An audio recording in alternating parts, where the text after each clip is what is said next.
আসসালামু আলাইকুম আপু, কেমন আছেন? এভরিওয়ান কেমন আছেন সবাই? আসসালামু আলাইকুম স্যার।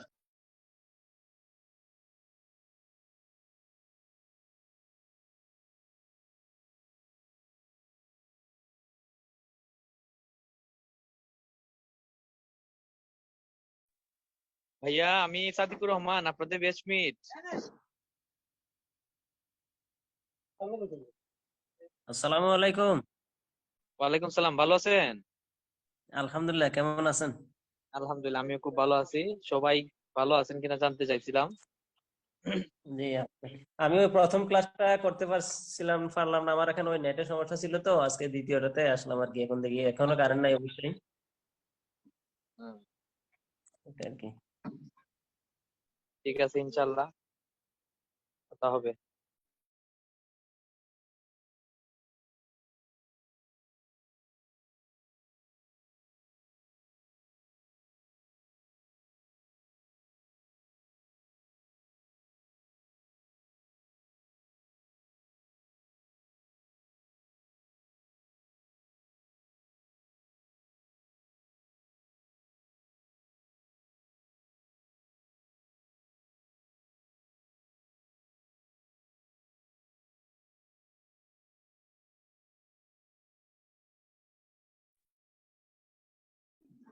আসসালামু আলাইকুম, সবাই কেমন আছেন? আলহামদুলিল্লাহ আপু, ভালো আছি আমরা সবাই। আপনি কেমন আছেন? এই তো আলহামদুলিল্লাহ ভালো। থ্যাংক ইউ, আপনারা টাইম মতো জয়েন করেছেন। আমরা 3-4 মিনিট ওয়েট করি, এরপরে যারা জয়েন করবে করলো, আমরা স্টার্ট করে দেবো ইনশাল্লাহ। আর জাস্ট কিছুক্ষণ ওয়েট করি যাতে আরো কিছু স্টুডেন্ট অ্যাড হয়। ঠিক আছে? ইটস ওকে আপু। ওকে, থ্যাংক ইউ।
আসসালামু আলাইকুম সবাইকে আবারও।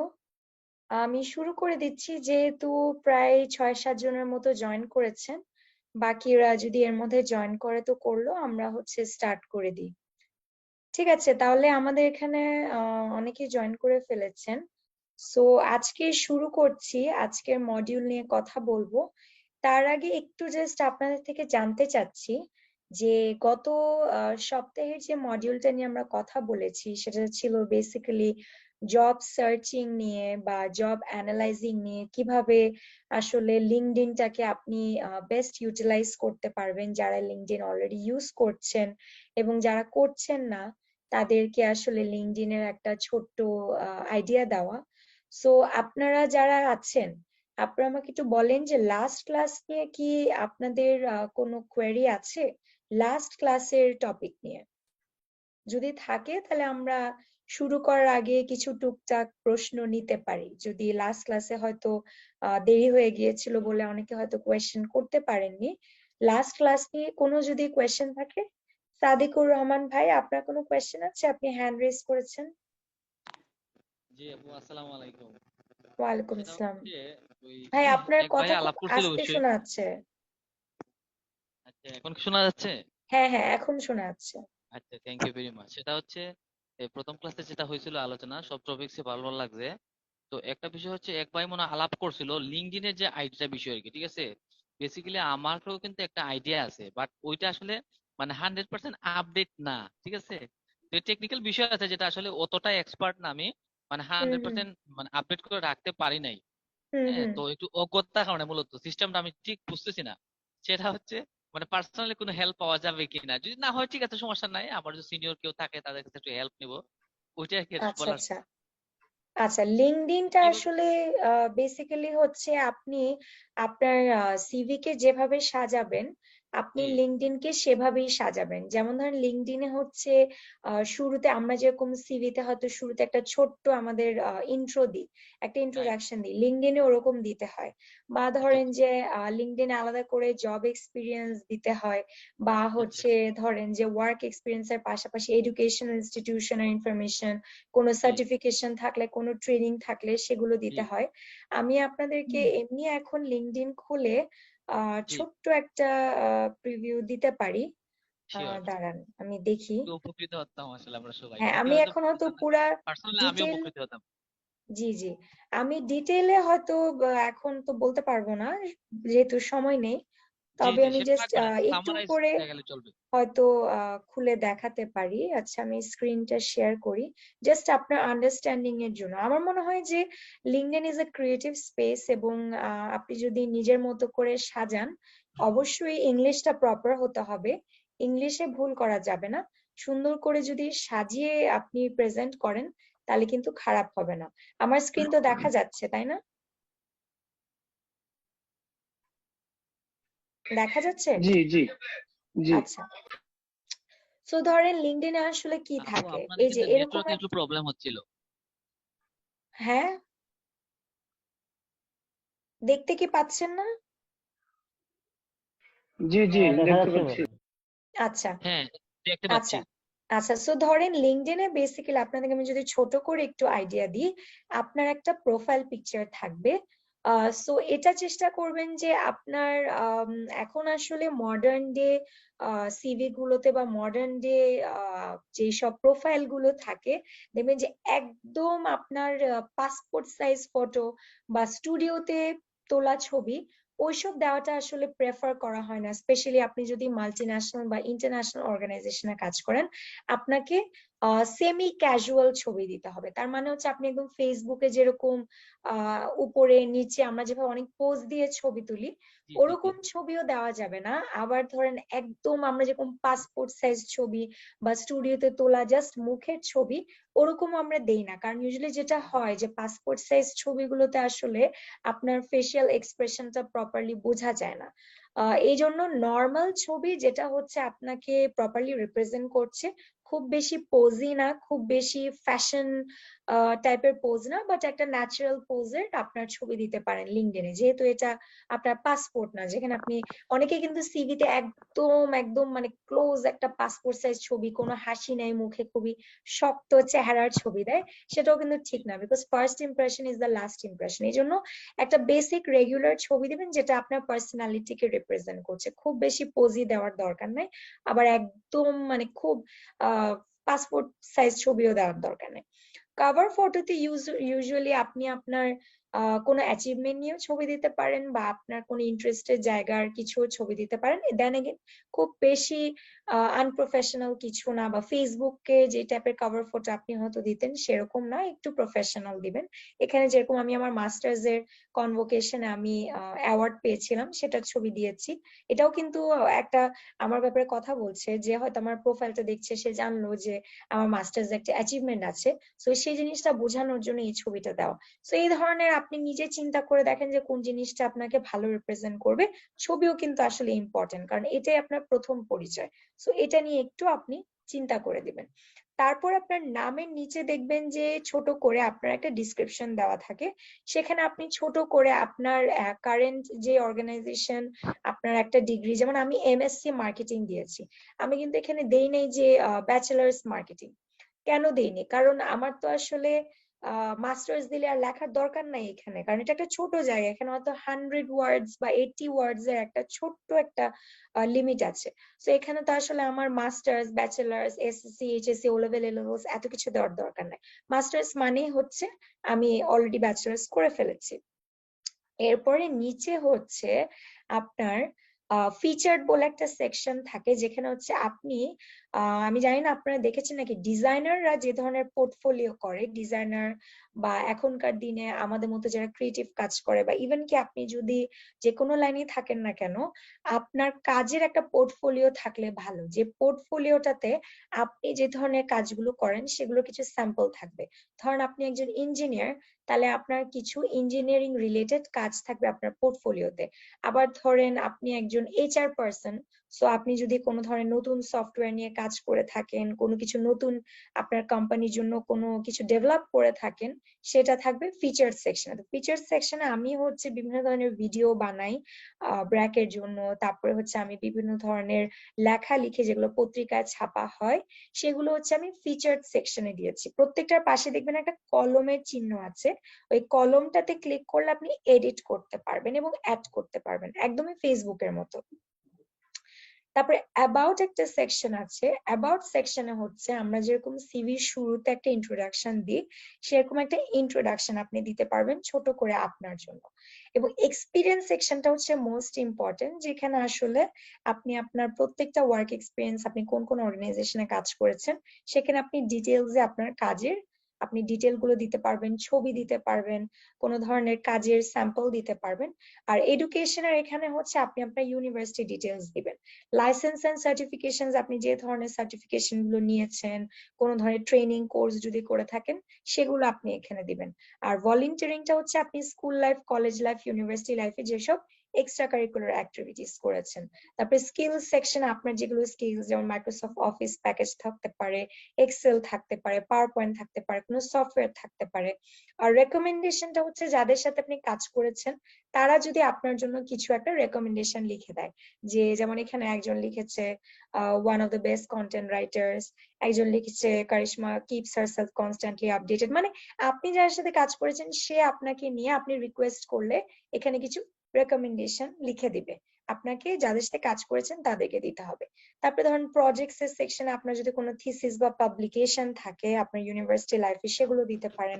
অনার্স এন্ড অ্যাওয়ার্ডস, যদি ইউনিভার্সিটি লাইফে কোনো অ্যাওয়ার্ড পেয়ে রিকমেন্ডেশন থাকেন। যে বিষয়টা হচ্ছে, জি। যে ওই যে রিকমেন্ডেশন যে বিষয়টা, সেটা হচ্ছে হ্যাঁ যিনি রিকমেন্ড করবে উনার কি লিঙ্কডইন আইডি থাকতে হবে, নাকি উনি আমাকে এটা লিখবে, নাকি না আমি এটা হ্যাঁ হ্যাঁ সাজাবো? হ্যাঁ, আপনার লিঙ্কডইন আইডি থাকতে হবে। যেমন ধরেন এই দেখেন প্লাস সাইনটা আছে, জি জি। প্লাস সাইনটাতে ক্লিক করলে দেখবেন ask for a recommendation, give recommendation. Give আচ্ছা রেকমেন্ডেশন মানে আপনি কাউকে দিতে চাচ্ছেন। আস্ক ফর রেকমেন্ডেশনে ক্লিক করলে দেখেন আপনি এখানে সার্চ করতে পারবেন, যে মানুষটার নাম সার্চ করবেন, ধরেন আমি একজনের নাম লিখি, এই দেখেন সোনালী লিখলে একজনের নাম আসছে। আমি তাকে যদি ক্লিক করে এটা পাঠাই তাহলে তাকে আমি বেসিক্যালি রিকোয়েস্ট করছি আমাকে একটা হচ্ছে রেকমেন্ডেশন লিখে দিতে। এটা যে কোনো মানুষ হবে না, আপনার পার্সোনাল রিলেশন আছে এমন কেউ হবে না, এটা হবে আপনার প্রফেশনাল লাইফে আপনি কারোর সাথে কাজ করেছেন, প্রেফারেবলি তার সাথে। ইউনিভার্সিটি লাইফে কেউ হতে পারে যার সাথে আপনি কোনো কম্পিটিশনে পার্টিসিপেট করেছেন, বা হতে পারে আপনার ইউনিভার্সিটি কোনো টিচার হতে পারে, বা আপনি কারোর সাথে কোনো প্রজেক্টে কাজ করেছেন, এরকম হতে পারে। বেস্ট হচ্ছে আপনার ইউনিভার্সিটির টিচার অথবা আপনার হচ্ছে কোনো কলিগ, এটা হলে সবচেয়ে ভালো হয় আর কি। বুঝতে তো পারছি। এই বিষয়টা আসলে যদি আপনি আপনার ক্রিয়েটিভিটি দিয়ে সাজান, আপনি যত সুন্দর করে গুছিয়ে সাজাবেন তত বেশি আপনি যখন অ্যাপ্লাই করবেন এমপ্লয়ার হয়তো আপনার সিভি দেখা লাগবে না, আপনার এই জাস্ট লিঙ্কডইন প্রোফাইল দেখে সে আপনাকে কল করতে পারবে। এমন ভাবে লিঙ্কডইন সাজাবেন যাতে সিভি আর দেখা না লাগে, কারণ সিভি দেখা কিন্তু এইচআর এর জন্য খুবই টায়ারিং একটা প্রসেস। এই কারণে হচ্ছে লিঙ্কডইনটা এমন ভাবে সাজাবেন যাতে সে প্রোফাইল থেকেই সব দেখে ফেলতে পারে এবং বুঝতে পারে যে আপনি আসলে কোন কোন জায়গায় স্পেশালাইজড। সো এটাই আসলে বিষয়টা। সো ঠিক তাহলে আছে, আমার থ্যাংক ইউ মনে ভেরি হয় মাচ। ওয়েলকাম। তাহলে আমার মনে হয় আমরা এখন শুরু করে দিই আমাদের আজকের ক্লাসের টপিক। আমাদের আজকের যে টপিকটা সেটা হচ্ছে মডিউল 2 যেটা আমরা করব, সেটা আমি স্টার্ট করছি। সো এটা হচ্ছে আমাদের অ্যাপ্লিকেশন।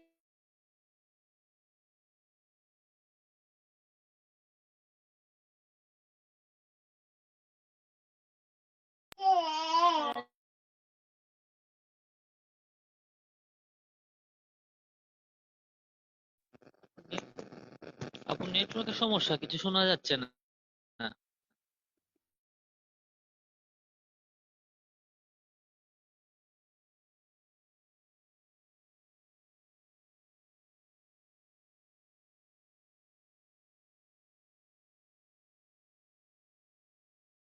আপনার স্ক্রিন শেয়ারটা আমরা দেখতে পাচ্ছি, বাট কথা শোনা যাচ্ছে না।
আচ্ছা, আমি হচ্ছে আবার একটু আমার ইন্টারনেটটা চেক করলাম। দেখাচ্ছে তো আমার ইন্টারনেট ঠিকই আছে। এখন কি আমার কথা ঠিক মতো শোনা যাচ্ছে? আপনারা একটু চ্যাট বক্সে লিখেন আমার কথা যদি ঠিক মতো শোনা যায়, তাহলে আমি শুরু করে দিব।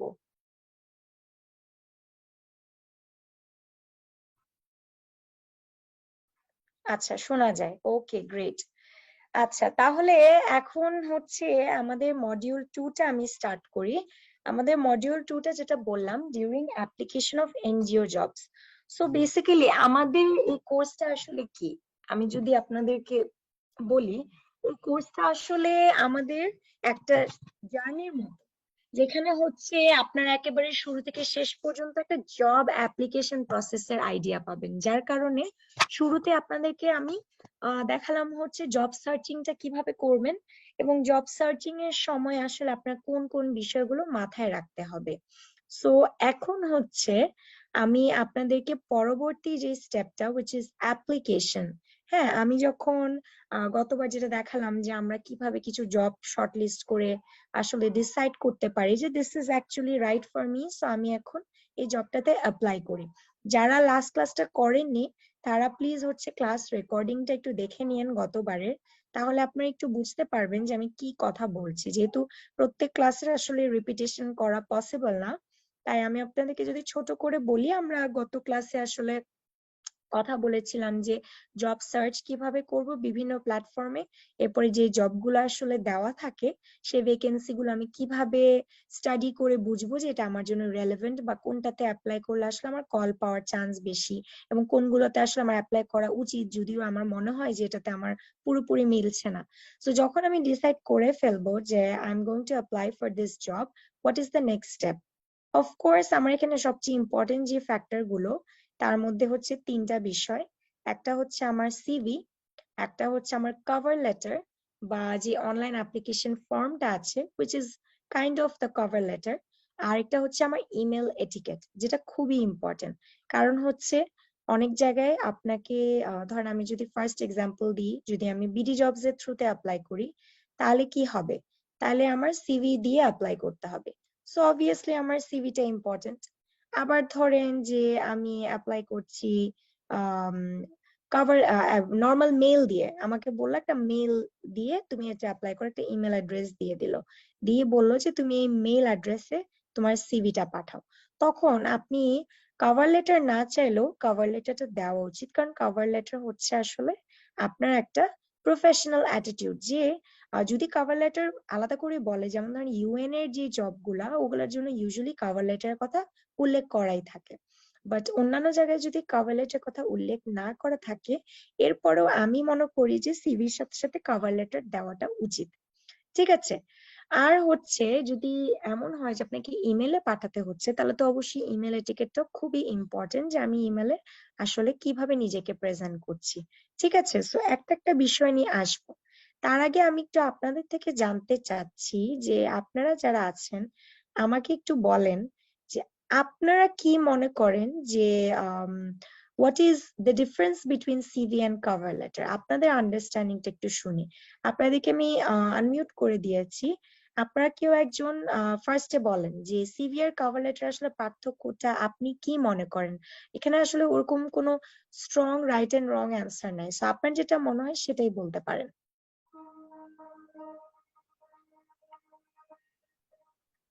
আসসালামু আলাইকুম আপু। বলবো? ওয়ালাইকুম আসসালাম। জি ভাই, একজন একজন করে বলেন।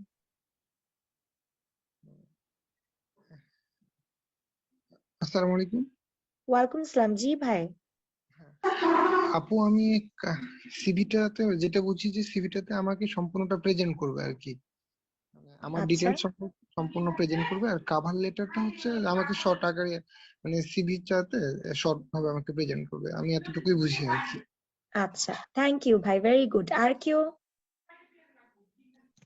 জি আপু। আরেকজন বলেন। জি ওকে, জি। আমি সাদি করবো। আমি বলছি কভার লেটার যেটা, কভার লেটারটা হচ্ছে এটা হচ্ছে একটা অ্যাপ্লিকেশন। আমি যে কোনো ধরেন এক্সাম্পল যে কোনো একটা অর্গানাইজেশনে আমি অ্যাপ্লাই করব, এটার জন্য আমি ওই কভার লেটার হুম অ্যাপ্লিকেশন ফর্ম, এটাতে আমার যার বরাবর যাবে সেটা আমি লিখবো, এটা বাংলা হতে পারে ইংলিশ, যেহেতু বেসিক্যালি আমি ইংলিশে আমারটা আমি কভার লেটারটা সাজাইছি। এক্ষেত্রে সাবজেক্ট থাকবে, তারপর হুম যে হুম অ্যাপ্লিকেশনটা করব ওই অ্যাপ্লিকেশনের শুরুতে আমি কোথা হুম থেকে পাইছি মাধ্যম, এটা হতে পারে যে অমুক মাধ্যমে, হুম এটা হুম বিডি জবস বা পত্রিকা মারফত লিখার পরে নিচে সংক্ষেপে ওই কভার হুম লেটার হুম মধ্যে আমি যে এক্সপিরিয়েন্সটা আছে, জব এক্সপিরিয়েন্স, সেটা এক নজরে আমি হুম। এখানে 4 বা 5 লাইনের মধ্যে আমি তুলে ধরবো, যাতে কভার লেটারটা দেখলে পরে এট গ্লাস একজন এইচআর বুঝতে পারে যে আমি কি কি নিয়ে কাজ করছি, কি কি অভিজ্ঞতা আমার আছে, কত বছর অভিজ্ঞতা আছে। জাস্ট এট গ্লাস এটাই আর কি আমি বলতে বুঝি। আর সিভিটার মধ্যে আমার ডেসক্রিপশন দেওয়া আছে, ভেরি গুড, পার্সোনাল ডিটেইলস আমার থাকতে পারে। Very good, excellent. তারপর হ্যাঁ, তারপর এইগুলি আর কি, ঠিক জি, আছে। একদম ঠিক বলেছেন। জি, একদম সুন্দর করে গুছিয়ে বলেছেন, থ্যাংক ইউ সো মাচ। আর কেউ কি বলতে চান? আরো কোনো মানে শেয়ার করার কিছু আছে? আর কেউ কারো কোনো পার্সপেক্টিভ শেয়ার করতে চান? দুজনের অ্যান্সারই কারেক্ট, আসলে দুজন যেটা বলেছেন সেটাই কারেক্ট। সাদিকুর রহমান ভাই আরেকটু ডিটেলে এক্সপ্লেন করেছেন। আরেকজন একটু বলেন দেখি আপনার আন্ডারস্ট্যান্ডিংটা কি, আসলে ডিফারেন্সটা কি মনে করেন? আরেকজন বলেন। আপনারা তো সবাই কাজ করেন, আপনারা তো এটা অবশ্যই জানেন।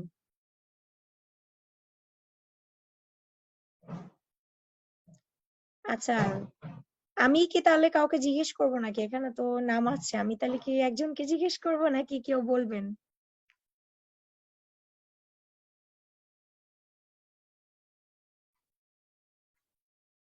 আচ্ছা, হাবিবুল্লাহ খান ভাই, আপনি একটু বলেন তো, আপনি কি মনে করেন সিভি আর কভার লেটার এক্সপিরিয়েন্স, মানে ডিফারেন্সটা আসলে কি? আপনার তো অবশ্যই এক্সপিরিয়েন্স আছে নিশ্চয়ই।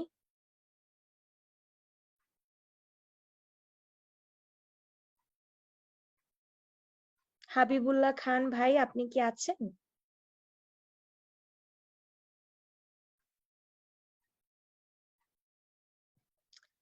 আচ্ছা, ঠিক আছে। আম, মনে হচ্ছে আপনি নেই বা কথা বলতে চাচ্ছেন না। আচ্ছা, সমস্যা নাই। মোটামুটি আলেক আলেক হোসেন, আপনি বলতে চান? আচ্ছা, না, আপনি তো আগেই মেসেজটা রিপ্লাই দিয়েছেন। আচ্ছা, ঠিক আছে।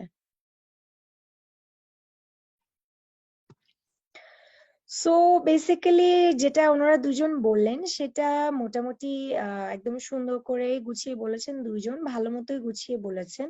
সো বেসিক্যালি যেটা আসলে আপনার চিন্তা করা দরকার, যে যখন আপনি সিভি নিয়ে কথা বলবেন, সিভিটা হচ্ছে আসলে আপনার একেবারে ডিটেইলড একটা overview of your education experience, of your work experience, of your skills, হ্যাঁ, সবকিছু। আর কভার লেটারটা আসলে আপনি যখন কাউকে পাঠাচ্ছেন, কভার লেটারটা আসলে চেঞ্জ হয়। যেমন যিনি বললেন, সাদিকুল ভাই বললেন যে আপনি যখন যেখানে অ্যাপ্লাই করছেন অ্যাড্রেসটা করবেন তাকে। সো অবশ্যই হচ্ছে ডিফারেন্স থাকবে cover লেটারে। when I'm sending to UNDP, the cover letter will be for UNDP. when I'm sending to BRAC, the cover letter will be for BRAC. So it will change depending on the organization. Also এটা হচ্ছে একটা short overview. ধরেন যে অনেকে cover লেটারে লিখে দেয় যে I M in this email, I am attaching my CV, I am attaching my portfolio. তো ধরেন আপনি যখন মেলটা করছেন, হুম, আপনি যখন মেলটা করছেন, আপনাকে যে ইমেলটা দেওয়া হয়েছে যে এখানে তুমি তোমার জিনিসপত্র পাঠিয়ে দাও, তোমার ডিটেলস সবকিছু পাঠিয়ে দাও, তখন আপনি হচ্ছে কভার লেটারের মধ্যে ছোট করে সংক্ষেপে আপনার সবকিছু লেখার পরে আপনি তখন হয়তো লিখে দিতে পারেন যে আমি এখানে অ্যাটাচ করছি আমার সিভি, আমার একটা, হয়তো যদি এমন হয় যে ওরা কোনো অ্যাপ্লিকেশন ফর্ম ফিল আপ করতে বলছে, সেটা আপনি লিখে দিলেন যে I am attaching my CV, my application form and my portfolio. So এভাবে কভার লেটারটা আসলে থাকে একটা লেটারের মতো, যেটা আপনি যিনি হায়ারিং ম্যানেজার তাকে অ্যাড্রেস করে লিখছেন। সো এই কারণে সিভি এবং কভার লেটারের আসলে লেখাটা ডিফারেন্ট হবে, বাট অবশ্যই অ্যালাইন্ড হবে। আর থার্ড হচ্ছে যেটা ইমেল এটিকেট, সেটা তো খুবই ইম্পর্টেন্ট, কারণ আপনি যখন ইমেল দিচ্ছেন আপনার ইমেলটাই হচ্ছে আপনার তার সাথে প্রথম যোগাযোগের মাধ্যম, where you are communicating with the HR person. So আপনি যদি ইমেল এটিকেটটা প্রপারলি মেনটেন না করেন, দেখা যাবে শুধুমাত্র আপনার ইমেলটা ভালো করে লেখা হয়নি বলে আপনার সিভিটা সে খুলেও দেখলো না। সো এটাও কিন্তু খুবই ইম্পর্টেন্ট। সো আমরা তাহলে এখন একটা একটা করে যাই যে আসলে কোনটার যা বিষয়ে আপনার কি মাথায় রাখতে হবে। সো প্রথমে হচ্ছে সিভি। সিভির ক্ষেত্রে হচ্ছে একটা জিনিস খুবই ইম্পর্টেন্ট, যেটা আমি আসলে আমার নিজের পার্সোনাল এক্সপিরিয়েন্স থেকে দেখেছি। আমিও আসলে শুরুতে, আমি তো প্রথম থেকে আর চাকরি করার সময় জানতাম না যে সিভিতে কি কি থাকবে। আমি অ্যাপ্লাই করতে করতে বিভিন্ন জায়গায় সিভি দিতে দিতে আমি আসলে বুঝতে পেরেছি যে কোথায় কি থাকলে ভালো হয়। প্লাস হচ্ছে আমি যেহেতু এখন বিভিন্ন অর্গানাইজেশনে কাজ করেছি, এইচআর এর সাথে আমার ডিরেক্টলি ইন্টারঅ্যাক্ট করার সুযোগ হয়েছে, আমি অনেকগুলো ইন্টারভিউ নিয়েছি, অনেকের সিভি আমি শর্টলিস্ট করে আমি ইন্টারভিউতে কলও করেছি। সো আমি এখন আসলে বুঝি যে কোন জিনিসগুলো আসলে একটা স্ট্যান্ডার্ড একটা সিভির জন্য দরকার। সো প্রথম যে জিনিসটা সেটা হচ্ছে আপনাকে একটা জিনিস খেয়াল করতে হবে যে এভরি ডে, মানে the concepts are evolving. So প্রত্যেকবার আপনি দেখবেন যে নতুন নতুন কিছু আপনি শিখছেন। সো আপনি পুরানো গতানুগতিক সিভি যদি আপনি কনভেনশনাল ভাবে প্রেজেন্ট করেন, মানে একদম গতানুগতিক সিভি যেভাবে আগেকার দিনে মানুষ করতো, সেরকম করে করলে কিন্তু আপনার সিভি দিকে কেউ তাকাবে না, বা আপনার সিভিটা আসলে আলাদা করে স্ট্যান্ড আউট করবে না। কারণ আমার উদ্দেশ্য হচ্ছে যখন এই 100-200 জন মানুষ অ্যাপ্লাই করছে বা 50-60 জন অ্যাপ্লাই করছে, তাদের মধ্যে যদি 20 জনকেও যদি শর্টলিস্ট করা হয়, আমার সিভিটা যাতে চোখে পড়ে। এই জন্য সিভিটার কনভেনশনাল প্রেজেন্টেশন যেটা আমরা আগে করতাম, হ্যাঁ, সেটা আপনাকে অ্যাভয়েড করতে হবে এবং রিডান্ডেন্ট ইনফরমেশন মানে অপ্রয়োজনীয় ইনফরমেশন গুলো আপনাকে বাদ দিতে হবে। কারণ অপ্রয়োজনীয় ইনফরমেশন গুলাতে কিন্তু আপনার অনেক জায়গা নষ্ট হয়। আপনি চেষ্টা করবেন আপনার সিভিটা 1 পেজের বেশি না রাখতে। যদি এমন হয় যে আপনার 5 বছরের বেশি ওয়ার্ক এক্সপিরিয়েন্স এবং আপনার অনেক কিছু লেখার আছে আপনার ওয়ার্ক এক্সপিরিয়েন্স এর ব্যাপারে, তখন হয়তো আপনি 2 পৃষ্ঠা ম্যাক্স 3 পৃষ্ঠা দিতে পারেন। বাট আপনি যদি একেবারেই নতুন হন, যে হয়তো মাত্র চাকরিতে জয়েন করছেন, আপনি হয়তো ফ্রেশ গ্রাজুয়েট, অথবা আপনি কয়েক বছর কাজ করেছেন, তাহলে কিন্তু 2-3 পৃষ্ঠা সিভি বানানোর কোনো প্রয়োজন নাই। কারণ শুধু শুধু এক গাদা লেখা লিখলে এইচআর দেখা যাবে প্রয়োজনীয় ইনফরমেশন গুলোই এইচআর এর চোখে পড়ছে না। আপনি এত কিছু দিয়েছেন যে এইচআর হচ্ছে আসল জিনিসগুলাই খেয়াল করলো না। এই জন্য আপনার মেইন ইনফরমেশন যেগুলো আপনি এইচআর কে দেখাতে চান, যেগুলো আপনি দেখালে মনে করেন যে সে আপনাকে কল করবে ইন্টারভিউর জন্য, সেগুলো তো আপনাকে ফোকাস করতে হবে। এবং সেটা ফোকাস করার জন্য তো আপনি অন্য অপ্রয়োজনীয় ইনফরমেশন দিয়ে সিভিটাকে আপনি বেশি ক্লাটার্ড করবেন না। সো রিডান্ডেন্ট ইনফরমেশন যেগুলো অপ্রয়োজনীয়, যেমন বাসার অ্যাড্রেস, তারপরে হচ্ছে birth date, parents information.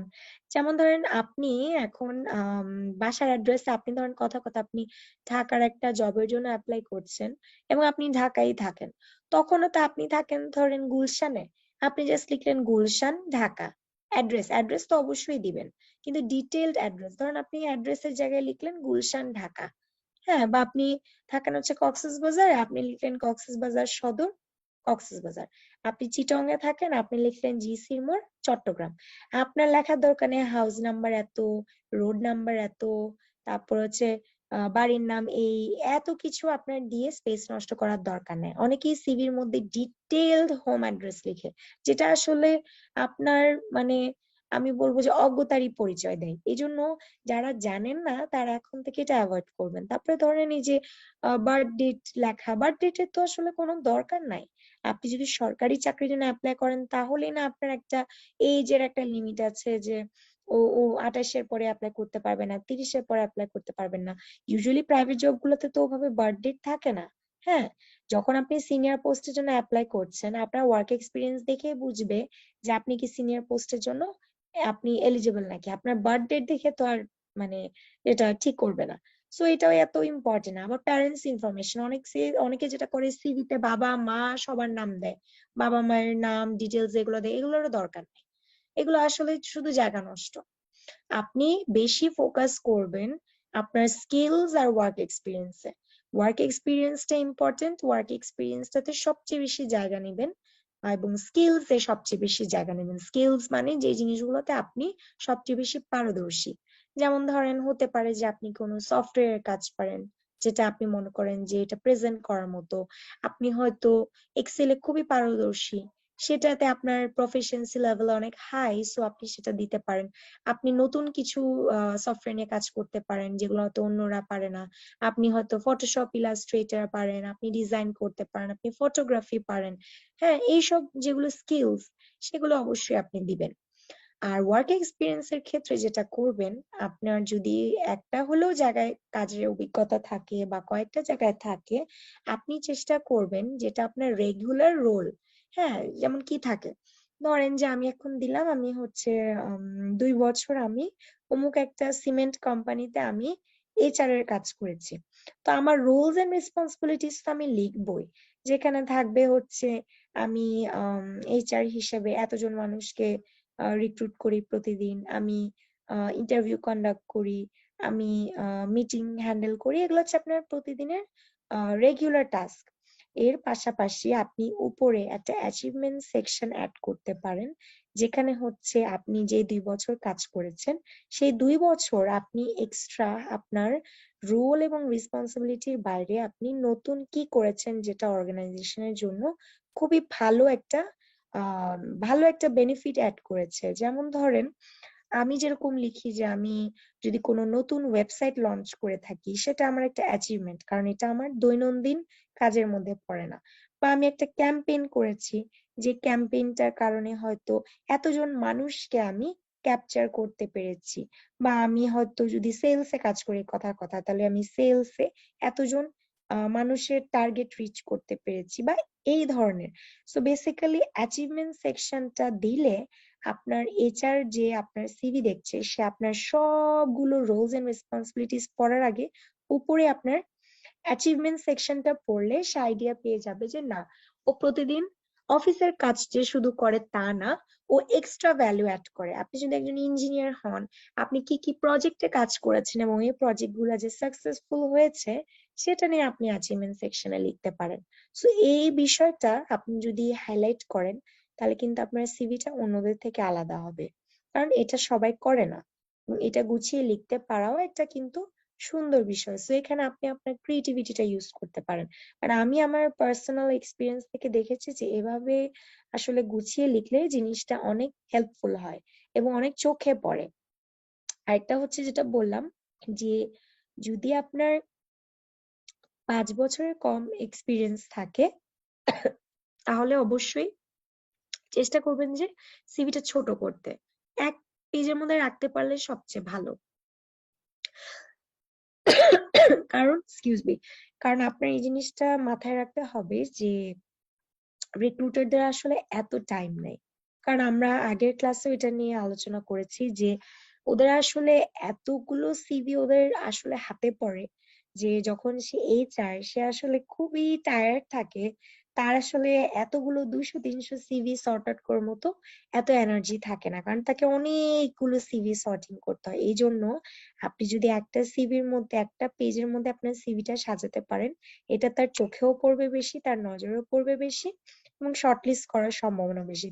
So এখন ধরেন আপনি যদি ফ্রেশ গ্রাজুয়েট হন, আপনি আপনার ওয়ার্ক এক্সপিরিয়েন্স কম, তাই আপনি education, skills, certifications, extra curricular activities এগুলা দিয়ে শুরু করে এরপরে ওয়ার্ক এক্সপিরিয়েন্স আসবেন, কারণ ওগুলাতে আপনার লেখার বিষয় বেশি আছে।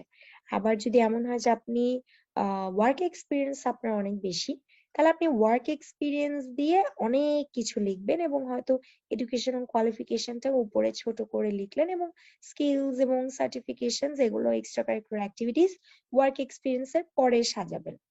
এবং সবচেয়ে যেটা ইম্পর্টেন্ট, আপনি কখনো কোনো কিছুই ওভারডু করবেন না।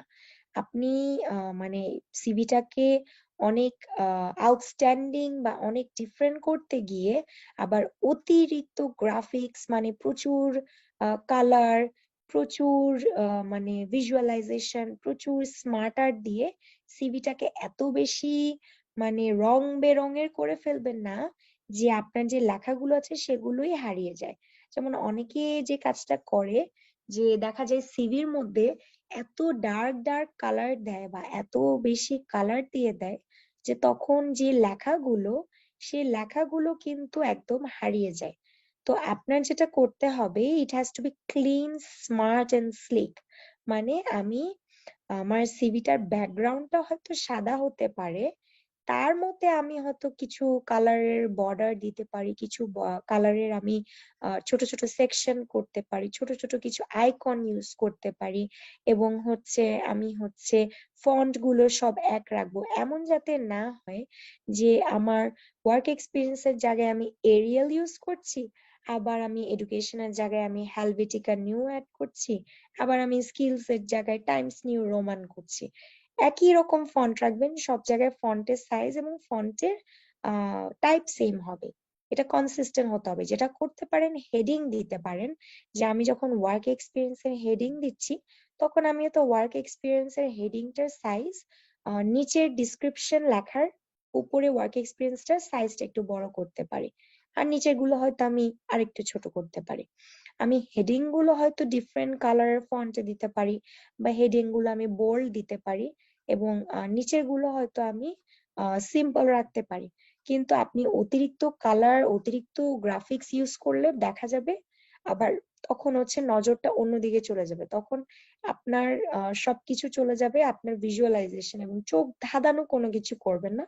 চেষ্টা করবেন ক্লিন রাখার, তাহলে সিভিটা পড়তে সহজ হবে, because at the end of the day you need to make sure যে আপনার সিভিটা যাতে পড়তে সহজ হয়, যে দেখছে সে যাতে সহজেই পড়তে পারে। সো এই জিনিসটাও কিন্তু খুবই ইম্পর্টেন্ট। সো এটা গেল হচ্ছে সিভি নিয়ে, যেটা আসলে আপনার ফার্স্ট ইমপ্রেশন।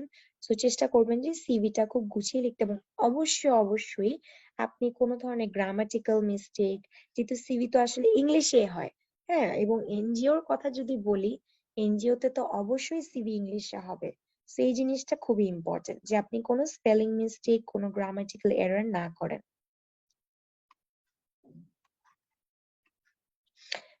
এরপর হচ্ছে কভার লেটার, যেটা আসলে আরেকটা খুব ইম্পর্টেন্ট বিষয়। সো কভার লেটারের ক্ষেত্রে আমি বলবো, যদি কভার লেটার চাই তাহলে তো অবশ্যই দিবেন, আর যদি কভার লেটার না চায় তারপরও ইমেল দিতে বললে কভার লেটার কিন্তু অ্যাড করতে পারেন। আর যখন দেখবেন যে আপনাকে লিঙ্কডইনের থ্রুতে অ্যাপ্লাই করছেন, লিঙ্কডইনের থ্রুতে অ্যাপ্লাই করলে অনেক সময় সিভিরও আপলোড করার অপশন থাকে, আবার কভার লেটার আপলোড করার অপশন থাকে। আবার অনেক সময় থাকে যে অ্যাড এনি মোর অ্যাটাচমেন্ট। লিঙ্কডইনে যখন অ্যাপ্লাই করবেন দেখবেন যে একটা আপলোড অপশন থাকে যে আপলোড ইউর সিভি, আর একটা অপশন থাকে অ্যাড এনি আদার অ্যাটাচমেন্ট। তখন ওই অ্যাড এনি আদার অ্যাটাচমেন্টে কভার লেটার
আমার ইন্টারনেটটা মনে হয় একটু ডিস্টার্ব করছিল, যার কারণে কেটে গেল।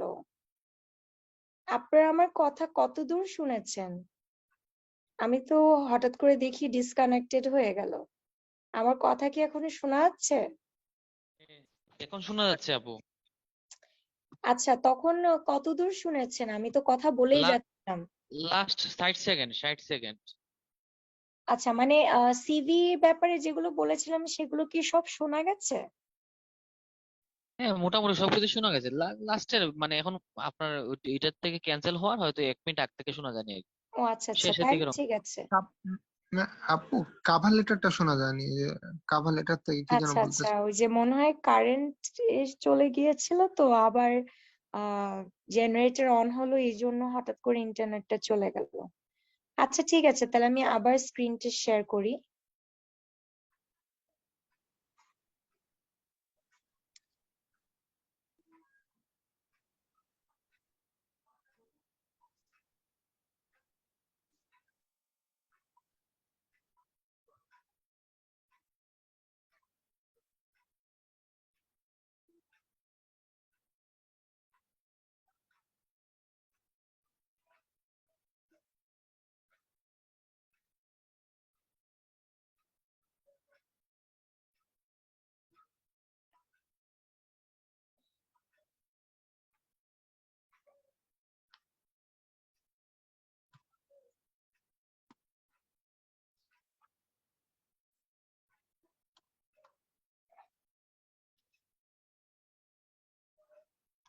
আচ্ছা, আমার স্ক্রিনটা তো এখন আবার দেখা যাচ্ছে না।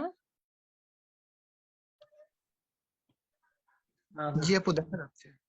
হ্যাঁ, আচ্ছা দেখা যাচ্ছে। আচ্ছা, ঠিক আছে।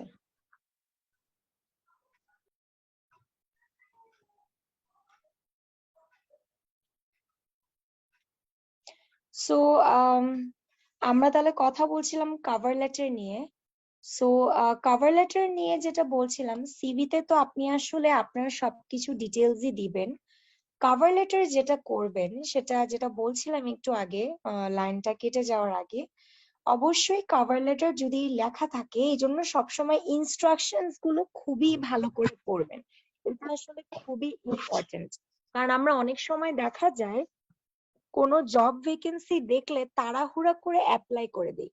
তাড়াহুড়া করে অ্যাপ্লাই করার কারণে দেখা যায় ইনস্ট্রাকশন গুলো আর ফলো করা হয় না। এক এক জায়গায় আসলে এক এক ভাবে লেখা থাকে। কোনো জায়গায় লেখা থাকে যে ডিরেক্টলি ইমেল করো, কোনো জায়গায় লেখা থাকে লিঙ্কডইন এর থ্রুতে অ্যাপ্লাই করো, কোনো জায়গায় লেখা থাকে আমাদের ওয়েবসাইটে গিয়ে অ্যাপ্লাই করো। সো ওই জিনিসগুলো খুব ভালো করে আগে পড়ে নেবেন, তারপরে হচ্ছে অ্যাপ্লাই করবেন। সো কভার লেটারের ক্ষেত্রে ইউজুয়ালি ইউএন জবস গুলোতে বলা হয়ে থাকে যে cover letter is mandatory, cover letter দিতেই হবে। আবার অনেক জায়গায় কভার লেটারের কথা উল্লেখ করা থাকে না। সো উল্লেখ যদি করা নাও থাকে, আমি বলবো যে আপনারা হচ্ছে দিয়ে দিতে পারেন, কারণ দিলে জিনিসটা ভালো দেখাবে যে না চাইতে আপনি একটা প্রফেশনাল একটা আপনার মধ্যে অ্যাটিটিউড আছে, আপনি দিয়ে দিচ্ছেন। সো এই জিনিসটা কিন্তু আপনার উপরে একটা ভালো ইমপ্রেশন ক্রিয়েট করবে। সো এই জিনিসটা মাথায় রেখে অবশ্যই আপনি দিয়ে দিবেন। আর লিঙ্কডইন এর ব্যাপারে যেটা বলছিলাম, যে লিঙ্কডইন এর মধ্যে ইউজুয়ালি যেটা হয় যে একটা হচ্ছে অপশন থাকে যেখানে হচ্ছে ডিরেক্টলি অ্যাপ্লাই করতে হয়। সেখানে আপনার সিভির একটা অপশন থাকে যে আপলোড ইউর সিভি। আর অনেক জবের ক্ষেত্রে লেখা থাকে আপলোড ইউর কভার লেটার। যখন আপলোড ইউর কভার লেটার লেখা থাকবে, আপনি তো কভার লেটার দিবেনই। অনেক জায়গায় আপলোড ইউর সিভির পরে লেখা থাকে upload any other attachment. So যদি লেখা থাকে আপলোড এনি আদার অ্যাটাচমেন্ট, তখন আপনি ওই এনি আদার অ্যাটাচমেন্টের জায়গায় আপনার কভার লেটারটা দিয়ে দিতে পারেন, তাহলে জিনিসটা গোছানো হবে। সো এই জিনিসটা মাথায় রেখে আপনি কভার লেটারটা সবসময় রেডি করবেন, বাট অবশ্যই কভার লেটারটা যেন সেম না হয়। অনেক সময় দেখা যায় আমরা ভুল করে না পড়ে, ধরেন আপনার কভার লেটারটা আপনি দিয়েছেন এক অর্গানাইজেশনের জন্য, ওখানে অর্গানাইজেশনের নামটা সব লেখা আছে, আপনি অ্যাপ্লাই করে দিলেন আরেকটা অর্গানাইজেশনের জন্য, অন্য অর্গানাইজেশনের নাম লেখা অবস্থায়। তো এই জিনিসগুলো করবেন না, খুবই ডাবল চেক ক্রস চেক করবেন, কারণ এগুলোর উপরেও কিন্তু আপনার একটা ইমপ্রেশন মানে ক্রিয়েট হয়ে যায় যে ও তো প্রপারলি কোনো ইনস্ট্রাকশন পড়ে না, বা ও একই জিনিস সব জায়গায় তাড়াহুড়া করে পাঠায় দেয়। সো ধরেন যে আপনার ওখানে পোস্টের নামও তো লেখা থাকবে কভার লেটারে, সো আপনি এক পোস্টের নাম দিয়ে আরেক জায়গায় অ্যাপ্লাই করলেন, এটাও যাতে না হয়। সো এই জিনিসটা অবশ্যই মাথায় রাখবেন। সো কভার লেটারটাতে অবশ্যই আপনি শুরুতে যেটা করবেন, আপনি ধরেন যে এটা অ্যাপ্লাই করছেন হচ্ছে যে অর্গানাইজেশনের জন্য, সে অর্গানাইজেশনের নামটা লিখবেন। নামটা লেখার পরে আপনি ডেট দিবেন, ডেট দেওয়ার পরে নাম লিখবেন, এবং হচ্ছে আপনি যাকে অ্যাড্রেস করছেন, ইউজুয়ালি হয়তো লেখা থাকে যে এটার রিক্রুটার হচ্ছে হায়ারিং ম্যানেজার, এটার রিক্রুট হতে পারে এইচআর ম্যানেজার দ্বারা। হ্যাঁ, সো আপনি ওভাবে করে লিখতে পারেন টু দ্য হায়ারিং ম্যানেজার বা টু দ্য এইচআর ম্যানেজার, নিচে অর্গানাইজেশনের নাম এবং ছোট করে অর্গানাইজেশনের অ্যাড্রেস। ধরেন আপনি এখন ব্র্যাকের একটা পোস্টের জন্য অ্যাপ্লাই করছেন, তাহলে আপনার ওখানে থাকবে to the hiring manager BRAC, নিচে মহাখালী, ঢাকা। এরকম করে আপনি উপরের ইন্ট্রোডাকশনটা লিখে এরপরে আপনি যে অ্যাপ্লাই করছেন কোন পোস্টের জন্য সেটা উল্লেখ করে আপনি হচ্ছে একদম ছোট করে আপনি এটার ব্যাপারে কেন ইন্টারেস্টেড হলেন, আপনি যেটা একটু আগে সাদেকুর ভাই বলছিলেন যে আপনি এই কভার লেটারটা লিখছেন বিকজ আপনি হচ্ছে কোনো জায়গায় এই পোস্ট স্পেসিফিক পোস্টটা যেটার জন্য আপনি ইন্টারেস্টেড সেই স্পেসিফিক পোস্টটার একটা জব ভ্যাকেন্সি অ্যাডভার্টাইজমেন্ট আপনি দেখেছেন লিঙ্কডইনে, বা আপনি দেখেছেন ওয়েবসাইটে, বা আপনি দেখেছেন বিডি জবসে, সেটা মেনশন করে এরপরে আপনি যেটার জন্য ইন্টারেস্টেড সেটা লিখবেন। লিখার পরে আপনি ছোট করে একদম সামারাইজড ওয়েতে আপনার এডুকেশনাল কোয়ালিফিকেশনটা এবং ওয়ার্ক এক্সপিরিয়েন্সটা লিখবেন। ধরেন সিভিতে আপনি আপনার ওয়ার্ক এক্সপিরিয়েন্সের জায়গায় আপনি যে যে অর্গানাইজেশন গুলোতে কাজ করেছেন সেই অর্গানাইজেশনের আপনি একেবারে রোল রেসপন্সিবিলিটি সব লিখছেন, কিন্তু আপনি যখন এটা কভার লেটারে লিখবেন তখন আপনি খালি লিখবেন আই ওয়ার্কড অ্যাজ আ অমুক, আপনার রোলটা অ্যাট ব্র্যাক ফর 2 years, কথা কথা আই অলসো ওয়ার্কড ইন অমুক জায়গা ফর 3 years, এভাবে করে লিখবেন এবং চেষ্টা করবেন অর্গানাইজেশনটার ব্যাপারে একটু বলতে।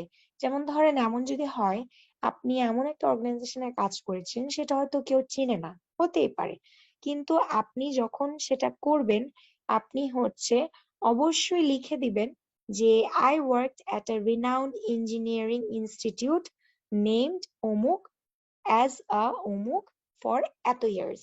বা আপনি এখন একটা ফার্মাসিউটিক্যাল কোম্পানিতে কাজ করলেন, আপনি লিখবেন I worked for a local pharmaceutical company as an executive for 3 years। So আপনি যে অর্গানাইজেশনে কাজ করছেন বা করেছেন সেই অর্গানাইজেশনটা আসলে কিসের সেটাও একটু ছোট করে লিখে দিন, কারণ সবাই তো আপনার অর্গানাইজেশনের নাম নাও চিনতে পারে। ধরেন আপনি একটা মাল্টি ন্যাশনাল কাজ করছেন, আপনি ওই মাল্টি ন্যাশনালটা যে দেশের সেটা এবং সেটা কোন ইন্ডাস্ট্রি সেটা একটু করে লিখতে পারেন, কারণ তাহলে হবে কি এইচআর ম্যানেজারের যদি আপনার সিভি পড়ার টাইমও না থাকে সে আপনার কভার লেটার দেখে অ্যাটলিস্ট বুঝবে যে আপনি কোন ইন্ডাস্ট্রিতে কাজ করেছেন এবং সেই ইন্ডাস্ট্রিটা আসলে কোন অর্গানাইজেশন আসলে কোন দেশের। যেমন ধরেন অনেক বড় বড় অর্গানাইজেশনে আছে যেটা হয়তো আপনার সেক্টরে খুবই রিনাউন্ড কিন্তু অন্য সেক্টরের মানুষ না চিনতে পারে, সেই জন্য একটু ওই অর্গানাইজেশনের ছোট্ট করে একটা দুটো ওয়ার্ড দিয়ে যদি অ্যাডজেক্টিভ দিয়ে দিতে পারেন তাহলে অন্যের বোঝার সুবিধা হয়। এরপরে আসি একটা ইম্পর্টেন্ট পয়েন্টে, সব কভার লেটারে কিন্তু আপনার এই summary of your educational qualification, summary of your work experience থাকে, যেটা থাকে না why you want to join the organisation or why you fit the role, এটা সবাই লিখে না। আপনি অবশ্যই যেটা করবেন যে আপনি আপনার অর্গানাইজেশনে কেন জয়েন করতে চাচ্ছেন, ধরেন আপনি এখন ব্র্যাকের এডুকেশন প্রোগ্রামে একটা পোস্টে অ্যাপ্লাই করেছেন এবং আপনি অবশ্যই এক প্যারাগ্রাফে লিখবেন আপনার কোয়ালিফিকেশন গুলো, পরের প্যারাগ্রাফে ছোট্ট করে আপনি 3-4 লাইনে লিখতে পারেন এই অর্গানাইজেশন আপনি কেন জয়েন করতে চান এবং আপনার কেন মনে হয় যে আপনি এই রোলটাতে ফিট করছেন। সো হতে পারে আপনি লিখতে পারেন I M interested to work for BRAC education program because I have a master's in education or literature, and I am very interested to work for BRAC as it is the largest NGO in the world. হ্যাঁ, তারপরে লিখলেন যে I think I am best fit for this role because I have experience in teaching, হ্যাঁ, blah blah blah. So আপনি প্রথমে আপনি কেন join করতে চাচ্ছেন, আপনার প্যাশনের জায়গাটা এক্সপ্লেন করবেন, কারণ এটা খুবই ইম্পর্টেন্ট। এটা সুন্দর করে গুছিয়ে লিখলে আপনার ব্যাপারে এইচআর রিক্রুটারের একটা ভালো আইডিয়া হবে। Most of the time cover letter এগুলো কেউ লিখে না, জাস্ট গতানুগতিক রোবোটিক ভাষা লিখে যে আমি অমুক জায়গা থেকে পাশ করেছি, আমি অমুক জায়গা থেকে কাজ করেছি, তাই আমি আপনার অর্গানাইজেশনে ঢুকতে চাই। না, আপনি যদি একটু এক্সট্রা লাইন লিখে দেন যে আমি কেন এটাতে জয়েন করতে চাচ্ছি, সে অর্গানাইজেশনের সম্পর্কে কিছু ভালো ভালো কথা বলেন, সে অর্গানাইজেশনের কাজের আহ যে কাজগুলো আপনি দেখছেন সেগুলোতে আপনি খুবই ইন্সপায়ার্ড হচ্ছেন, এই টাইপের যদি কিছু লিখেন এবং কেন আপনার কাছে মনে হচ্ছে যে আপনি এই জায়গায় ভালো একটা রোল প্লে করতে পারবেন, তাহলে অবশ্যই আমার মনে হয় এটা খুবই স্ট্যান্ড আউট করবে, কারণ এটা সবাই লিখে না। তো সেই ক্ষেত্রে সিভিতে আপনি 3টা প্যারাগ্রাফে লিখতে পারেন। ফার্স্ট প্যারাগ্রাফ থাকবে আপনার এডুকেশন কোয়ালিফিকেশন এবং ওয়ার্ক এক্সপিরিয়েন্স।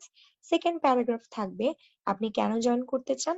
থার্ড থাকবে আপনার কেন মনে হয় যে আপনি এই রোলটার জন্য ফিট, বা আপনি কি ভ্যালু অ্যাড করতে পারবেন এখানে জয়েন করে। হ্যাঁ, সো এইভাবে আপনি ধরেন অল্প লেখা, বেশি যেন না হয় আবার। একটা কভার লেটারে প্রত্যেকটা প্যারাগ্রাফে 3 লাইনের বেশি আমি মনে করি যে থাকা উচিত না।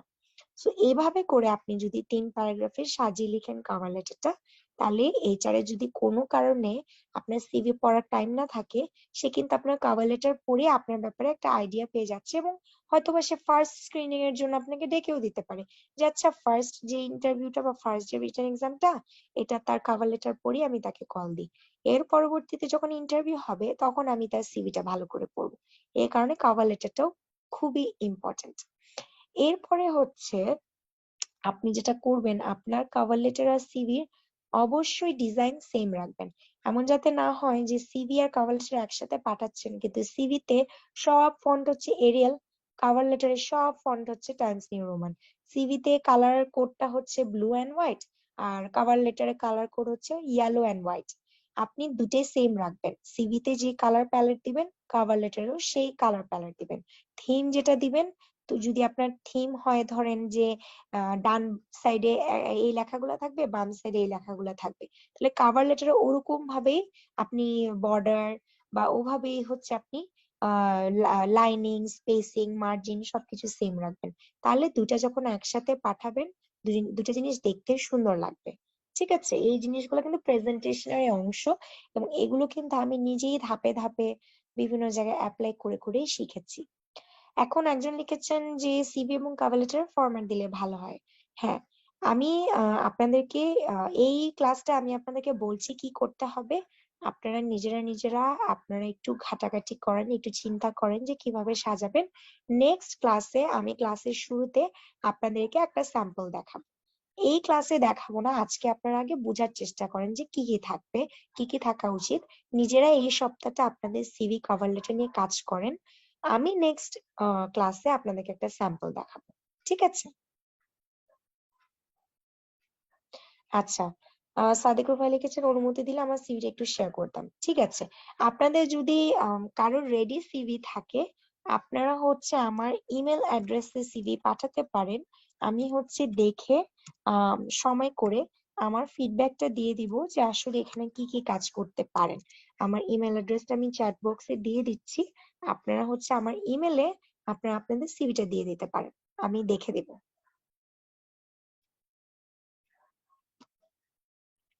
এরপর হচ্ছে ইমেল বডি। এটা তো অবশ্যই খুবই ইম্পর্টেন্ট, কারণ হচ্ছে ইমেলে আপনি কি লিখছেন না লিখছেন সেটাই হচ্ছে আপনার ফার্স্ট ইমপ্রেশন রিক্রুটারের কাছে।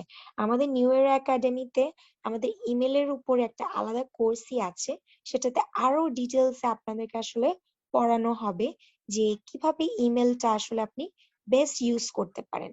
কিন্তু এখন আমি আপনাদেরকে এনজিও পার্সপেক্টিভ বা ওভারঅল আমি যদি বলি, যদি আপনি ইন্টারন্যাশনাল অর্গানাইজেশনের জন্য অ্যাপ্লাই করতে চান, তখন আপনার ফার্স্ট কমিউনিকেশনটা হবে ইমেলে। সো সেই ক্ষেত্রে আপনি ইমেলে আসলে কি করবেন। সো অনেক এনজিওতে কিন্তু আলাদা করে মেল অ্যাড্রেস দিয়ে বলে সিভি এবং কভার লেটারটা দিয়ে দাও। সো সেই ক্ষেত্রে অবশ্যই অবশ্যই আপনি ইমেলের সাবজেক্টটা খুব ভালো করে লিখবেন। অনেকে যেটা করে যে অ্যাটাচমেন্ট দেয়, সবই দেয়, বডি লিখে, কিন্তু সাবজেক্ট লিখতে ভুলে যায়। সাবজেক্টটা কোনোভাবেই ভোলা যাবে না।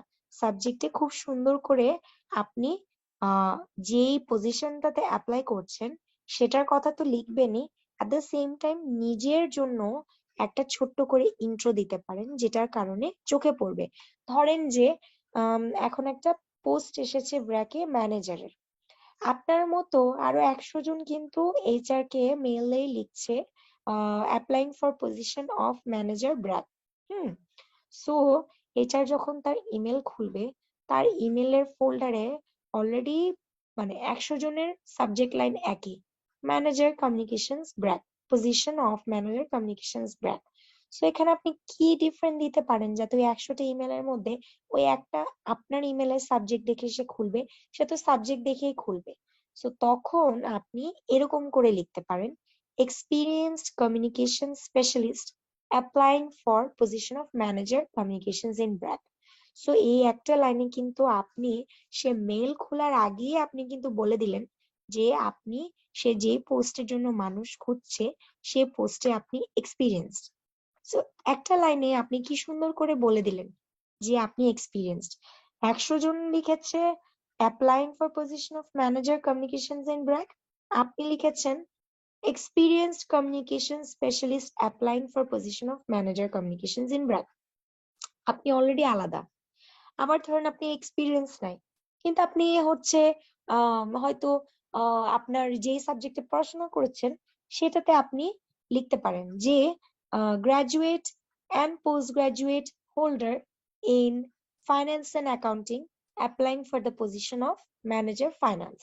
সো এইভাবে আপনি নিজের মতো করে চিন্তা করেন যে কিভাবে সুন্দর করে সাবজেক্ট লাইনে আপনি পজিশনের কথা লেখার পাশাপাশি আপনার ব্যাপারে ছোট্ট করে একটু লিখতে পারেন, highly motivated development professional applying for অমুক পজিশন, এটাও একটা লাইন হতে পারে।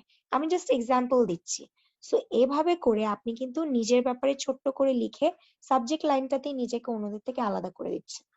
এরপরে হচ্ছে যখন ইমেল লিখবেন তখন জেন্ডার নিউট্রাল টার্ম লিখবেন। জেন্ডার নিউট্রাল টার্ম লিখবেন কারণ হচ্ছে আপনি তো জানেন না আপনি স্যার ম্যাডাম কাকে লিখছেন। আপনি লিখলেন ডিয়ার স্যার, কিন্তু মেলটা খুলছে একটা ফিমেল এইচআর। সো সে মনে করতেই পারে যে ও ডিয়ার স্যার কেন লিখলো, ও কি মনে করে যে একটা মেয়ে এইচআর ম্যানেজার হতে পারে না? সো এটাতে হয়তো সে একটু বিরক্ত হতে পারে। এজন্য ডিয়ার স্যার ম্যাডাম না লিখে ডিয়ার কনসার্ন লিখতে পারেন, তাহলে এটা একটা জেন্ডার নিউট্রাল টার্ম হতে পারে। হ্যাঁ, সেভাবে করে ইমেল করার সময় অবশ্যই মেইলের শুরুতে ডিরেক্ট লিখবেন না dear concern I am attaching my CV for the position of manager communications BRAC. আগে একটু এক লাইন গ্রিটিংস লিখবেন যে dear concern good afternoon, hope this email finds you well, বা dear concern sending greetings to you, writing to you today. এরকম করে মানে আপনি শুরুতে ডিয়ার কনসার্ন অ্যাপ্লাইং ফর অমুক পজিশন এভাবে না লিখে আপনি ফার্স্টে গ্রিটিংস দিলেন, সকাল হলে গুড মর্নিং লিখলেন, বিকাল হলে গুড ইভিনিং লিখলেন। হ্যাঁ, তারপরে আপনি লিখলেন ছোট করে যে I am writing to you because I am interested in the position of manager communications at your organisation. হ্যাঁ, তখন আপনি লিখতে পারেন I am attaching my CV and cover letter in this email which highlights my experience in this industry। হ্যাঁ, so আপনি direct আপনার পয়েন্টটা না লিখে ছোট করে একদম ছোট করে ব্রিফলি একটু করে আপনার এরিয়া অফ স্পেশালাইজেশন বা কারেন্টলি আপনি কোথায় কাজ করছেন। হ্যাঁ, I am currently working in অমুক and I have এত years of experience, so I'm interested in this position. Please find my CV below. So এভাবে করে যদি আপনি রোবোটিক ইমেল না লিখে ফার্স্ট একটু গ্রিটিংস দিয়ে, ফার্স্ট একটু নিজের অল্প একটু ইন্ট্রো দিয়ে নিজের ব্যাপারে একটু কথা বললে ছোট করে যদি দেন, তাহলে তার কিন্তু আপনার ব্যাপারে একটা ভালো একটা ইমপ্রেশন হবে। সো এই জিনিসটা কিন্তু খুবই দরকার। এবং সবচেয়ে আপনি এটা চেষ্টা করবেন ইমেল সিগনেচার দিতে। আপনারা কয়জন ম্যাম এটা কি সেকেন্ড স্লট? আচ্ছা, সেকেন্ড স্লট বলতে কি বোঝাচ্ছেন আমি বুঝতে পারছি না। সেকেন্ড স্লট মানে কি? আচ্ছা, আরেকটা জিনিস হচ্ছে আপনারা যখন ইমেল দিবেন আপনারা হচ্ছে ইমেলে আপনাদের সিগনেচার দিবেন। আপনারা কি সবাই ইমেল সিগনেচার অ্যাড করতে পারেন ইমেলে? ইমেল সিগনেচারটা হচ্ছে, হ্যাঁ এটা হচ্ছে ইলিয়াস ভাই, এটা হচ্ছে সেকেন্ড মডিউল। ফার্স্ট মডিউলটা ছিল job searching and job analysing এর উপরে। আজকের সেকেন্ড মডিউলটা হচ্ছে আমাদের জব অ্যাপ্লিকেশনের ব্যাপারে, যেখানে আমরা সিভি, কভার লেটার, ইমেল এগুলো নিয়ে কথা বলছি। ঠিক আছে? সো ফার্স্ট ক্লাস যদি আপনি না করে থাকেন, ফার্স্ট ক্লাসের ক্লাস রেকর্ডিংটা আমাদের গ্রুপে দেওয়া আছে, সেখানে পাবেন। সো আপনারা একটা জিনিস করবেন, যেটা বলছিলাম, যে আপনারা আপনাদের সিগনেচারটা দিবেন, ইমেল সিগনেচার। আপনি পুরো মেলটা লেখার পরে যখন লিখবেন থ্যাংক ইউ, আপনি লিখবেন look forward to hearing from you. আপনি শেষ করবেন এভাবে যে আমি মনে করি যে আমি এটার জন্য সুটেবল, আমি একটা ইন্টারভিউ কলের জন্য বা একটা রিটেন এক্সামের জন্য আমি এক্সপেক্ট করছি, বা I am looking forward to it. এরপরে আপনি রিগার্ডস বা বেস্ট রিগার্ডস, ইয়োর সিনসিয়ারলি লিখে আপনার নামের একটা সিগনেচার দিবেন। ইমেলে কিন্তু, জিমেলে আপনি দেখবেন যে সিগনেচার অ্যাড করা যায়। এডিট অপশনে গিয়ে আপনি হচ্ছে একটা সিগনেচার অ্যাড করে দিবেন। সিগনেচার কি? সিগনেচার হচ্ছে আপনার নাম থাকবে, আপনি কারেন্টলি কোথায় কাজ করছেন, এবং হচ্ছে আপনার ফোন নাম্বার, আপনার অ্যাড্রেস। ধরেন যে সে সিভি না খোলার আগে আপনার ইমেল সিগনেচারে আপনার হচ্ছে ফোন নাম্বারটা পেয়ে গেল, আপনার অ্যাড্রেসটা ছোট করে দেখে নিল। সো ইমেল সিগনেচারটা সবসময় ইমেলে অ্যাড করে দিবেন। তাহলে এটি এইচআর এর জন্য সুবিধা হবে, যে মেল খোলার সাথে সাথে সে আপনার নাম, আপনার ডেজিগনেশন, আপনার কারেন্ট অর্গানাইজেশন এবং আপনার নাম্বারটা পেয়ে গেল। অনলাইন ফর্ম গুলো যেগুলো হয় এনজিওর ক্ষেত্রে ইউজুয়ালি দেখা যায় যে অনলাইন ফর্ম থাকে। সো অনলাইন ফর্মটা খুবই ইম্পর্টেন্ট, যে অনেক সময় দেখা যায় যখন আপনি অ্যাপ্লাই করছেন ওরা একটা অনলাইন ফর্মও দিয়ে দেয়, যে অনলাইন ফর্মটা বা একটা ফিজিক্যাল ফর্মও দিতে পারে, যেটা আপনাকে ডাউনলোড করে ফিল আপ করতে হবে। সেটা আপনি ইউএন এর জবের ক্ষেত্রে দেখবেন, অন্যান্য জবের ক্ষেত্রে ইউজুয়ালি লাগে না, যেমন ব্র্যাক বা যে save the children, plan international care, এগুলোতে ইউজুয়ালি লাগে না। যেটা হয় যে ইউএন জবের জন্য একটু ঝামেলা হয়, যে অনেক কিছু দেওয়া লাগে, তখন হয়তো অনলাইন ফর্ম বা মোটিভেশন লেটার থাকে। হ্যাঁ, সো এখানে আপনাকে ফার্স্টে একটা পার্সোনাল হিস্ট্রি ফর্ম দিবে, সেটা হচ্ছে খুবই ইজি, যেখানে আপনার পার্সোনাল হিস্ট্রি ফর্মের মধ্যে আপনার সব পার্সোনাল ডিটেলস গুলো দিতে হবে। তো সিভিতে যেহেতু আপনি এমনিতেই দিচ্ছেন না, যদি কোনো অর্গানাইজেশন চায় পার্সোনাল হিস্ট্রি ফর্মে আপনার এই যে নাম, ডিটেলস, অ্যাড্রেস, বাবা মা, হ্যাঁ, আপনার ব্লাড গ্রুপ, এরকম অনেক কিছু চাইতে পারে, ওগুলো আপনি জাস্ট নর্মালি ফিল আপ করে দিবেন। আবার আলাদা আলাদা সেকশন থাকে এডুকেশন, কোয়ালিফিকেশন আর ওয়ার্ক এক্সপিরিয়েন্সে, ওগুলো লেখাই থাকে যে please input your university degrees, তারপরে হচ্ছে ওয়ার্ক এক্সপিরিয়েন্স, ওগুলো অনলাইন ফর্মে যেভাবে লেখা থাকবে সেভাবে হচ্ছে আপনি ফিল আপ করে দিবেন। তারপরে হচ্ছে আপনার মোটিভেশন লেটার থাকে, যেখানে হচ্ছে ইউজুয়ালি আপনাকে কিছু এক্সট্রা কোয়েশ্চেন দেয়, যেটা হয়তো কোয়েশ্চেন আকারে অনলাইনে থাকতে পারে। যেমন ধরেন how have your achievements and experience to date prepared you for this position? সেখানে কোয়েশ্চেন থাকতে পারে যে আপনি এখন পর্যন্ত যে কাজগুলো করেছেন সেগুলোর অ্যাচিভমেন্ট এবং এক্সপিরিয়েন্স আপনাকে এই পোস্টের জন্য কিভাবে প্রিপেয়ার করছে। সো আপনি ওখানে ডিটেইলে লিখবেন যে এই পজিশনের সাথে আমার এক্সপিরিয়েন্সটা এভাবে আসলে মিলছে। সো এই কারণে যেটা শুরুতেই বললাম যে আপনি অবশ্যই যখন অ্যাপ্লাই করবেন আপনি কিন্তু জব ডিসক্রিপশনটা ভালো করে পড়বেন, তাহলে আপনি বুঝতে পারবেন যে এই জিনিসটা আপনার ওয়ার্ক এক্সপিরিয়েন্সের সাথে মিলছে নাকি মিলছে না। তারপরে যদি বলে আপনার স্কিলস এন্ড কম্পিটেন্সেস এর কথা, যেটা পজিশনের সাথে রেলেভেন্ট, সেগুলো নিয়ে লিখবেন। ধরেন যে এমন একটা পজিশন যেটাতে অনেক ডেটা নিয়ে কাজ করতে হয়, হ্যাঁ, তখন আপনি আপনার এক্সেল এর যে একটা প্রফিসিয়েন্সি আছে, এক্সেল আপনি খুব ভালো, সেটা নিয়ে আপনি লিখতে পারেন। আপনি এমন একটা কাজ করছেন যেটার সাথে একটা সফটওয়্যার কাজ আপনি জানেন যেটা খুব রেলেভেন্ট, সেটার কথা লিখবেন।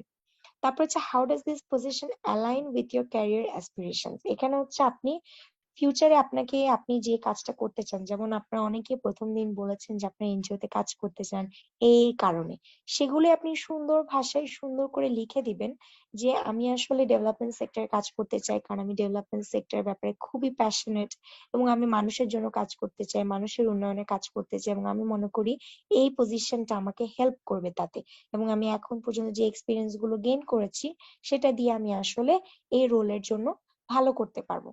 So, এগুলো প্রত্যেকটাই আপনাকে সুন্দর করে গুছিয়ে লিখতে হবে। এখানে আপনার ক্রিয়েটিভিটিকে কাজে লাগাতে হবে, এবং আপনি কিন্তু গুগল করেও দেখতে পারেন যে কিছু স্যাম্পল অ্যান্সার গুগলে থাকে, সেখান থেকে অবশ্যই কপি পেস্ট করবেন না। আপনি অ্যান্সার গুলো দেখে অ্যান্সার গুলো আপনার নিজের মতো করে আপনি ইন্সপিরেশন নিয়ে লিখতে পারেন। কোনো কিছু গুগল থেকে কপি পেস্ট করবেন না, কারণ এই জিনিসগুলো কিন্তু অবশ্যই দেখবেন যে ধরা পড়ে। আপনি যদি কপি পেস্ট করেন গুগল থেকে তাহলে কিন্তু ওগুলো এইচআর ম্যানেজার বুঝে যাবে। সো গুগল করে আপনি হচ্ছে স্যাম্পল অ্যান্সার বের করতে পারেন, কিন্তু অবশ্যই কপি পেস্ট করবেন না। সো মোটিভেশন বা ইন্টারেস্টের ক্ষেত্রে ইউজুয়ালি এই টাইপের কোয়েশ্চেনই আসে যে আপনার স্ট্রেংথ কি, যেখানে হচ্ছে আপনার কোন জিনিসগুলোকে আপনি মনে করেন স্ট্রেংথ, এগুলো ইউজুয়ালি সফট স্কিল হয়। সফট স্কিল মানে হচ্ছে যেগুলো আপনি মেজার করতে পারবেন না, বাট যেগুলো আপনি আপনার কাজে রিফ্লেক্ট করতে পারবেন, যেমন communication skills, analytical skills, negotiation skills, people management skills, এগুলো হচ্ছে স্ট্রেংথ। হ্যাঁ, স্কিলস হচ্ছে ইউজুয়ালি যে ধরনের সার্টিফিকেশন বা যে ধরনের লাইসেন্স বা যে ধরনের আপনি কোর্স করেছেন, কোনো একটা সফটওয়্যার শিখেছেন, ডিজাইনিং শিখেছেন, সেগুলো হচ্ছে আপনার স্কিলস, যেগুলো আপনি লিখতে পারেন। প্যাশনের ক্ষেত্রে আপনাকে ইউজুয়ালি আপনার ডেভেলপমেন্ট সেক্টর নিয়ে বা এনজিও সেক্টর নিয়ে যে আপনি প্যাশনেট, আপনি ইন্সপায়ার্ড এবং আপনি কাজ করতে চান, এই গল্পগুলো বলাটা খুবই জরুরি। এগুলো এইচআর কে খুবই ইমপ্রেস করে। তো যদি অনলাইন অ্যাপ্লিকেশন ফর্মে এই টাইপের কোয়েশ্চেন থাকে, আপনি এই বিষয়গুলো নিয়ে কথা বলবেন। 4টা জিনিস, এক তো এক্সপিরিয়েন্স, যেটা আপনি সবসময় বলবেন, এটা বলতেই হবে। এছাড়া আপনি আপনার প্যাশনের জায়গাটার কথা বলবেন, যেটা অনেকেই বলে না, যে আমি এনজিও সেক্টরে কাজ করতে চাই এই কারণে, বিকজ আমি প্যাশনেট, আমি ইন্সপায়ার্ড, আমি উন্নয়নমূলক কাজে আমার একটা কন্ট্রিবিউশন আমি রাখতে চাই। এছাড়া আপনি আপনার স্কিলস এবং স্ট্রেংথস গুলো যদি ভালো করে লিখেন, তাহলে আপনি কিন্তু আলাদা হবেন। আপনার ওই গতানুগতিক ওয়ার্ক এক্সপিরিয়েন্স আর এডুকেশনাল কোয়ালিফিকেশনের বাইরে আপনাকে কাজ করতে হবে, আপনাকে লিখতে হবে। এখন কেউ যদি বলে যে আমার তো কোনো স্কিলস নাই, আমি তো এখন পর্যন্ত ওরকম কোনো স্কিলস ডেভেলপ করিনি, তাহলে আপনাকে করতে হবে। আপনাকে এখন থেকে কিছু সফটওয়্যার কাজ শিখতে হবে। আপনি যখন বিভিন্ন জব ডিসক্রিপশন দেখবেন, আপনি ধরেন অনেকদিন ধরে আপনি এইচআর এর কোনো পোস্টের জন্য অ্যাপ্লাই করতে চাচ্ছেন বা দেখছেন, করে যাচ্ছেন, ওখানে দেখবেন কি কি স্কিলস চায়। সো যে সফটওয়্যার গুলোর কথা মেনশন করা থাকবে বা যে ধরনের স্কিলস চাচ্ছে, ওগুলো নিয়ে আপনাকে একটু পড়াশোনা ঘাটাঘাটি করতে হবে। আপনি যদি এখনো এক্সেল ভালো করে না জানেন, আপনাকে এক্সেল ইউজ করা শিখতে হবে। আপনি যদি পাওয়ার পয়েন্টের স্লাইড বানাতে না পারেন, আপনাকে কিন্তু শিখতে হবে। আপনাকে নিজেকেই নিজে ডেভেলপ করতে হবে, না হলে কিন্তু আপনি আপনার এই কথাগুলো লিখতে পারবেন না। লিখতে হলে তো আপনাকে আসলে জানতেও হবে। সো এই বিষয়গুলো একটু স্টাডি করেন। আপনি যখন বিভিন্ন জবের অ্যাপ্লিকেশন করবেন, খুব মনোযোগ দিয়ে দেখবেন যে ওরা কি চাচ্ছে। যখন দেখবেন যে কি কি চাচ্ছে এটার একটা আইডিয়া পেয়ে গিয়েছেন, সেই জিনিসগুলো শর্টলিস্ট করবেন। এই জিনিসগুলোর মধ্যে কিছু কিছু জিনিস আমি এখন নিজেই কোর্স করে শিখি। এখন অনেক অনলাইন প্ল্যাটফর্ম আছে যেখানে আপনি এই ধরনের সফটওয়্যার শেখার কাজ মানে আপনি নিজেই শিখতে পারবেন। এগুলো খুব একটা কঠিন কিছু না। সো এগুলো নিয়ে যদি একটু পড়াশোনা করেন, ঘাটাঘাটি করেন, বা অ্যাটলিস্ট একটু নলেজ গ্যাদার করেন, এগুলো কিন্তু লিখলে আপনি কিন্তু নিজেকে সহজে আলাদা করতে পারবেন। সো আজকে মোটামুটি এগুলো নিয়ে কথা বললাম। নেক্সট ক্লাসে আমি যেটা করব, আপনাদেরকে একটা সিভি আর কভার লেটারের স্যাম্পল দেখাবো, এবং ক্লাসের শুরুতে একটা যে স্যাম্পল আপনাদেরকে অনলাইনের অ্যাপ্লিকেশন ফর্ম দেখিয়ে দেব। আজকে হচ্ছে আপনাদেরকে জাস্ট আইডিয়াটা দিলাম, নেক্সট ক্লাসে আমি একটা স্যাম্পল দেখিয়ে আমাদের থার্ড মডিউলে চলে যাব। থার্ড মডিউলটা খুবই ইম্পর্টেন্ট, আমি আশা করব যে থার্ড মডিউলে আপনারা কেউ ক্লাস মিস দিবেন না, কারণ থার্ড মডিউলে আমরা রিটেন এক্সাম নিয়ে কথা বলবো। এই রিটেন এক্সামের টপিকটা শুধু আপনার এনজিওর জন্য হেল্পফুল হবে না, যে কোনো ইন্টারন্যাশনাল অর্গানাইজেশনের রিটেন এক্সামের জন্য কিন্তু এটা হেল্পফুল হবে। তো আমি বলবো নেক্সট ক্লাসটা কেউই আসলে মিস দিয়েন না, ঠিক আছে? সো আজকে মোটামুটি এতটুকুই। আপনাদের যদি কোনো কোয়েরিজ না থাকে, তাহলে আমরা আজকে ক্লাসটা শেষ করতে পারি।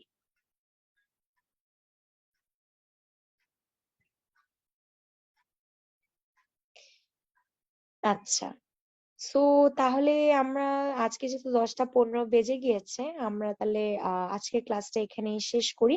আমি আমার ইমেল অ্যাড্রেসটা দিয়ে দিয়েছি, কেউ যদি চান তাহলে আমাকে আপনার সিভি বা কভার লেটার শেয়ার করতে পারেন, বাট আমাকে অবশ্যই টাইম দিতে হবে, যেহেতু আমি নিজেও অফিস করি। আমি অফিসের ফাঁকে যখনই ফ্রি আছি নেক্সট উইকের মধ্যে আমি অ্যাড্রেস করার চেষ্টা করব। আর নেক্সট ক্লাসে তো আপনাদের সাথে কথা হবেই, নেক্সট ক্লাসের ব্যাপারে আপনাদেরকে আবার গ্রুপে জানিয়ে দেওয়া হবে। হোপফুলি মানডেতে তারপর যদি অন্য ক্লাসের সাথে ক্ল্যাশ হয়ে যায় তাহলে টাইমিং বা ডেটা চেঞ্জ হবে। ঠিক আছে, thank you so much, thank you everyone, ভালো থাকবেন, আল্লাহ হাফিজ।